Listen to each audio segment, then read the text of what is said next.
So imagine a big explosion as you climb through 3,000 feet. Imagine a plane full of smoke. Imagine an engine going clack, clack, clack, clack, clack, clack, clack. Sounds scary. Well, I had a unique seat that day. I was sitting in 1D. I was the only one who could talk to the flight attendants. So I looked at them right away, and they said, no problem. We probably hit some birds. The pilot had already turned the plane around, and we weren't that far. You could see Manhattan. 2 minutes later, 3 things happened at the same time. The pilot lines up the plane with the Hudson River. It's usually not the route. He turns off the engines. Now imagine being on a plane with no sound. And then he says 3 words, as unemotional 3 words as I've ever heard. He says, brace for impact. I didn't have to talk to the flight attendant anymore. I could see in her eyes, it was terror. Life was over. And I want to share with you 3 things I learned about myself that day. I learned that it all changes in an instant. We have this bucket list, we have these things we want to do in life, and I thought about all the people I wanted to reach out that I didn't, all the fences I wanted to mend, all the experiences I wanted to have and I never did. As I thought about that, later on I came up with a saying, which is, I collect bad wines. Because if the wine is ready and the person is there, I'm opening it. I no longer want to postpone anything in life. And that urgency, that purpose has really changed my life. The second thing I learned that day, and this is as we clear the George Washington Bridge, which was by not a lot, I thought about, wow, I really feel one real regret. I've lived a good life.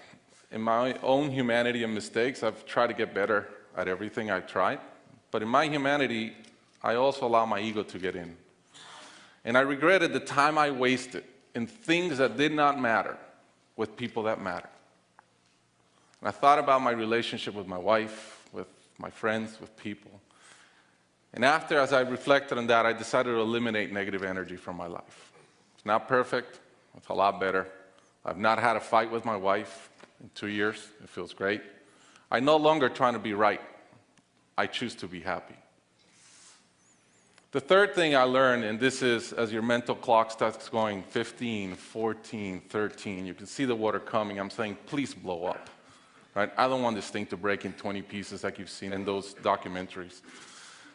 And as we're coming down, I had a sense of, wow, dying is not scary. It's almost like we've been preparing for it our whole lives.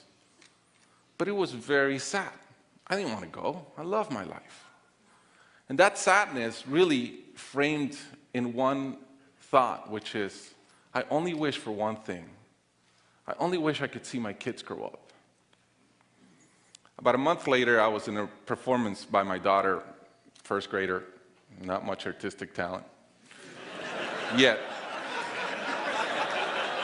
And I'm bawling, I'm crying like a little kid. And it made all the sense in the world to me. I realized at that point, by connecting those 2 dots, that the only thing that matters in my life is being a great dad. Above all, the only goal I have in life is to be a good dad. I was given the gift of a miracle of not dying that day. I was given another gift, which was to be able to see into the future and come back and live differently. I challenge you guys that are flying today. Imagine the same thing happens on your plane, and please don't. But imagine, and how would you change?